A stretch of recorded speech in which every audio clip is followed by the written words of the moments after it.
This weekend, Venom: The Last Dance opened in theaters, so now it's time to rank all three Venom movies from worst to best. If you're wondering why I'm not including Madam Web or Morbius, it's because they're pretty standalone and not connected, so I'm only including the Venom movies. In last place is The Last Dance. The trailers got me so hyped for this movie. It promised a big epic showdown, a true finale, the bang, and 90% of the cool stuff was in the trailer. Now, it is more of the same of what we liked about the first two Venom movies, the relationship between Eddie and Venom, and some funny one-liners from Venom, but on a plot level, this movie is really flimsy.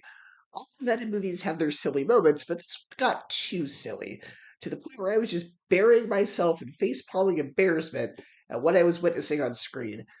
A huge, huge problem with this movie is the same huge problem I had with Let There Be Carnage. The second act is just nothing but filler. You can leave the theater for the entire middle section of this movie and come back for the last half hour and still feel like you missed nothing. That said, the last act is pretty cool. It's not enough to make up for how lackluster the rest of the movie is, but if you're maybe 10 years old, you might have a lot of fun with this. But this movie just feels lacking. If you're one of those people who absolutely has to watch every Marvel project, just wait for Netflix. And if you're in the camp who were indifferent on or didn't like the first Venom movie, this one's not going to win you over either, and you could justify skipping it. That said, it's at least more competently made than Morbius or Madam Web, and hopefully this is the last we see of these Spider-Man-less Marvel villain projects. Number two, Venom. For some people, this isn't their thing. For them, it's too cheesy, but for me, I think it's decent.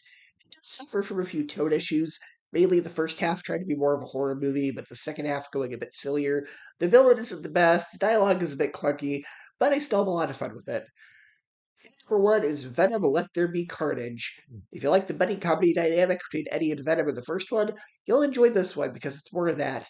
But if not, it's probably not for you. Woody Harrelson is fantastic as Carnage, and I wish the film had spent more time with him. But this is only around an hour and a half, and a lot of that is filler.